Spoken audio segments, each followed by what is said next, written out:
ராஜி யோசிச்சுக்கிட்டே இருக்காங்க. எல்லாருமே சந்தோஷமா இருக்காங்க. ஆனா ராஜியால சந்தோஷமா இருக்கவே முடியல. ஏன்னா கதிர் வந்து பச்சையா பொய் சொல்றாரு அப்படின்றது நல்லாவே தெரியுது. என்னத்துக்காக இப்படி பண்றான்? இதெல்லாம் இத்தன நாளா வந்து என்கிட்ட வந்து அவ்ளோ உண்மையா இருந்த ஒருத்தன், இப்படி பொய் சொல்லிட்டு இருக்கானே அப்படின்ற மாதிரி யோசிக்கிறாங்க. அது மட்டும் இல்லாம பொய் சொன்னாலும் பரவால்ல, என் கூட வந்து டைமும் ஸ்பெண்ட் பண்றான் இல்ல, எப்ப ஃபோன் பண்ணாலும் ஃபோன வந்து கட் பண்றான். இல்ல அப்படின்னா வேலை இருக்கு அப்படின்ற மாரி சொல்ட்டு ஆன்ஸர் பண்றான் இல்ல. என்னதான் நெனச்சுட்டு இருக்கானோ தெரியல அப்படின்ற மாரி யோசிச்சுக்கிட்டே இருக்காங்க. மீனாவும் மறுபடியும் போய் அவங்கள வந்து சமாதானப்படுத்த பார்க்குறாங்க. ஆனா அவங்க சமாதானம் ஆற மாதிரியே தெரியல. இதனால ராஜி வந்து நார்மலாவே இல்ல. இது ஒரு பக்கம் போயிட்டுருக்க, அந்த மீனாட அத்தான், அதாவது போலீஸ் அத்தான் வந்து 2, 3 பசங்கள வந்து மிரட்டி அனுப்பி வைப்பாரு. அவங்க வந்து வெளியில இருந்து செம்ம கோவமா வந்து பேசிட்டு இருக்காங்க.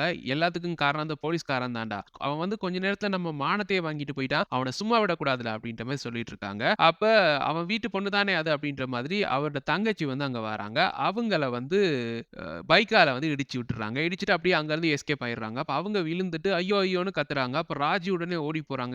என்னாச்சு அப்படின்ற மாரி ஓடி போறாங்க. அப்ப இவங்க ராஜிய கண்டோனே இவங்க அங்கருந்து எஸ்கேப் ஆயிறாங்க. டேய் அப்படின்ற மாரி ராஜி வந்து தொரத்துறாங்க. ஆனா அவங்க நிக்கிற மாரி தெர்ல ஓடிட்டாங்க. அப்ப உடனே வந்து அவர் வராரு. யாரு மீனாட போலீஸ்கார அத்தான் வராரு. அவர் வந்து கேட்கிறாரு, என்னாச்சு அப்படின்ற மாரி பதட்டத்துல வராரு. அந்த பசங்க தான் நீங்க வந்து திட்டி அனுப்பி வச்சீங்களே, அவனுங்க தான் இப்ப வந்து பைக்ல வந்து இடிச்சுட்டு ஓடிட்டானுங்க அப்படின்ற மாரி சொல்றாரு. அவனுங்கள அப்படின்ற மாரி கோவப்படுறாரு. சரி முதல்ல அவங்கள பெறகு பாத்துக்கலாம்.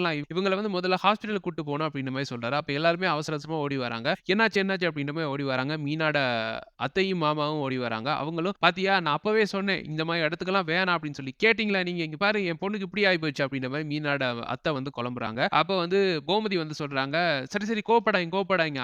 யாரும் பதட்டப்பட வேணாம். நேரா வந்து நாங்க ஹாஸ்பிட்டலுக்கு போவோம் அப்படின்ற மாரி சொல்றாங்க. அப்ப எல்லாருமே சேர்ந்து இவங்கள வந்து தூக்கி வெஹிக்கிள்ல ஏத்தி அப்படி நேரா ஹாஸ்பிட்டலுக்கு போறாங்க. அப்படியே போயிட்டு இவங்கள வந்து டாக்டர் கிட்ட வந்து கூட்டிட்டு போறாங்க. அவசர அவசரமா ஸ்ட்ரெச்சர்ல தூக்கி போட்டு அப்படியே கூட்டிட்டு போறாங்க.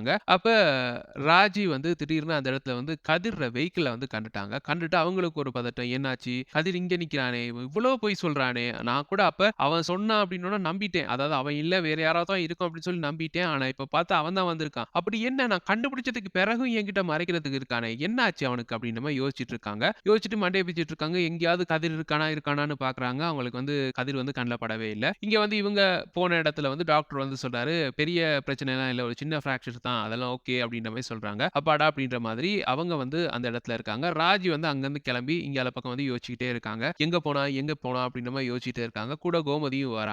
கோமதி வந்து ராஜிய வந்து சமாதானப்படுத்த பார்க்குறாங்க. "எனக்கு தெரியும் ராஜி என்ன பிரச்சனை போயிட்டு இருக்கு உனக்கும் கதிருக்கும் என்ன அப்படின்றது எனக்கு புரியுது. அவன்கிட்ட வந்து நாங்க வீட்ல போய் பேசுவோம். இப்ப வந்து நீ எக்ஸாமுக்கு வந்திருக்க. அதுதான் முக்கியம். அது மட்டும் இல்லாம இன்னைக்கு நாங்க இப்படி வெளியில வந்திருக்கோம். இந்த டைம் வந்து அவன் இப்படி பண்றான், அப்படி பண்றான்னு யோசிச்சு உனக்கு கிடைக்கிற இந்த சந்தோஷமான டைம வந்து வேஸ்ட் பண்ணாத அப்படின்ற மாதிரி அட்வைஸ் பண்ணிட்டு இருக்காங்க.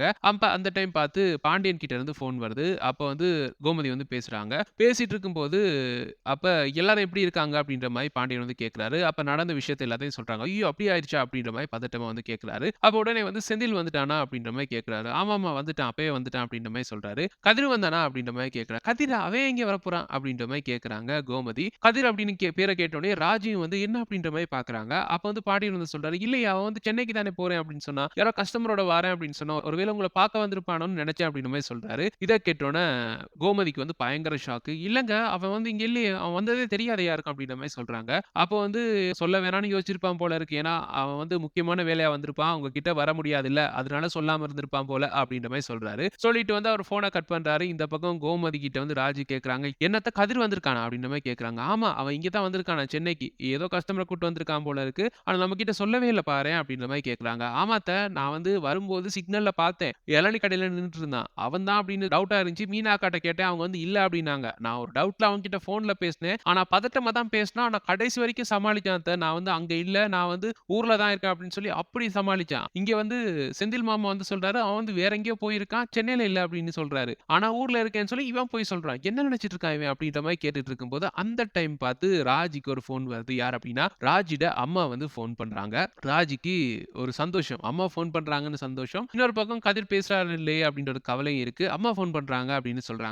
என்ன அதிசயமா ஃபோன் பண்றாங்க. எடுத்து பேசு அப்படின்ற மாதிரி கோமதி வந்து சொல்றாங்க.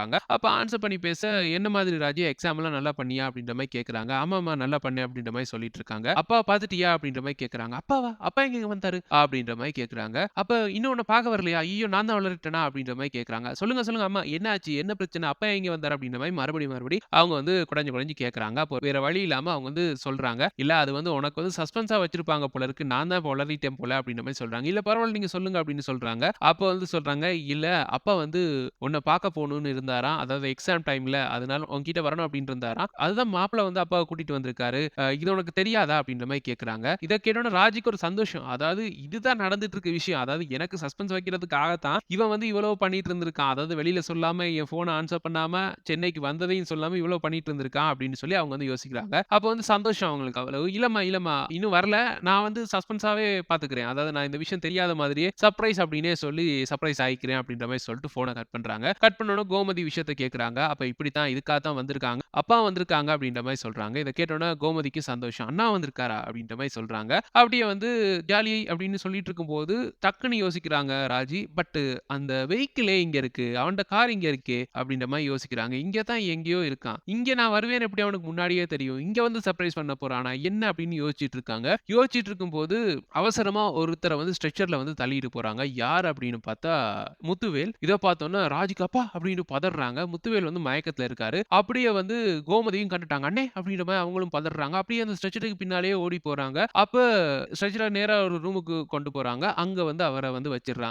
அந்த டைம் பார்த்து கதிரும் அங்க ஓடி வராரு. கதிர் அப்படின்ற மாரி ராஜி வந்து கூப்பிடுறாங்க. ராஜிய கண்டோனே கதிருக்கு எல்லாம் போச்சு அப்படின்னு சொல்லி தலையில கை வைக்கிறாரு. அப்ப வந்து கேட்கறாங்க, "என்னாச்சு? அப்பாக்கு என்னாச்சு?" அப்படின்ற மாரி கேட்கறாங்க. கோமதி ஒரு பக்கம், "அண்ணனுக்கு என்னாச்சு? அண்ணனுக்கு என்னாச்சு?" அப்படின்ற மாரி கேட்கறாங்க. கதிருக்கு என்ன சொல்றதுன்னே தெரியல. ஒண்ணும் இல்ல ஒரு சின்ன ஆப்பரேஷன் தான் அப்படின்ற மாரி சொல்லிட்டு இருக்காரு. அப்ப நீ எதுக்கு இங்க வந்த அப்படின்ற மாரி கேட்க, இதுக்கு தான் வந்தேன் அப்படின்ற மாரி சொல்றாங்க. அப்ப சர்ப்ரைஸ் பண்றதுக்கு வரலன்ற விஷயம் தெரிய வருது. இருந்தாலும் அப்பாக்காக வந்திருக்கான். அவன் வந்து எந்த தப்பும் பண்ணல. நல்ல விஷயத்துக்காக தான் வந்திருக்கான் அப்படின்னு சொல்லி ராஜி வந்து யோசிக்கிறாங்க. அப்படியே வந்து ராஜி கேட்கறாங்க, அப்பாக்கு என்ன ஆச்சு அப்படின்ற மாரி கேட்டுக்கிட்டு இருக்காங்க. கதிர் வந்து எதுவுமே சொல்ற மாரி தெரியல. ஒரு சின்ன ஆப்பரேஷன் தான், சின்னதுதான் சொல்றாரே ஒழிய, என்னத்துக்கான ஆப்பரேஷன் அப்படின்னு சொல்லல. கோமதியும் திருப்பி திருப்பி கேட்கறாங்க. ஆனா கதிர் வந்து வாய திறந்து சொல்ற மாதிரியே தெரியல. அப்ப வந்து டாக்டர்ஸ் வராங்க. எல்லாரும் பதட்டமா ஓடிக்கிட்டு இருக்காங்க அங்க. கதிரும் பதட்டமாவே இருக்காரு. சின்ன ஆப்பரேஷன் அப்படின்னு சொன்னா, அப்பா வந்து ஸ்டில் மயக்கத்துல இருக்காரு. நீயும் வந்து பதட்டமாவே இருக்க. சொல்லு என்னாச்சு அப்படின்னு கேட்டுக்கிட்டே இருக்காங்க. அந்த டைம் பார்த்து டாக்டர்ஸ் வராங்க. வந்து சொல்றாங்க, அவருக்கு கிட்டத்தட்ட கேன்சர்லாம் கொஞ்சம் கியூர் ஆன மாதிரி தான். இனி அடிக்கடி ட்ரீட்மெண்ட் எடுக்க வேண்டி வரும். இந்த 1 வீக் வந்து அவர் வந்து பெட் ரெஸ்ட்ல இருக்கட்டும். அதுவரைக்கும் இங்க தான் இருக்க வேண்டி வரும். அதுக்கு பிறகு வேணும்னா நீங்க ஊருக்கு கூட்டு போலாம்.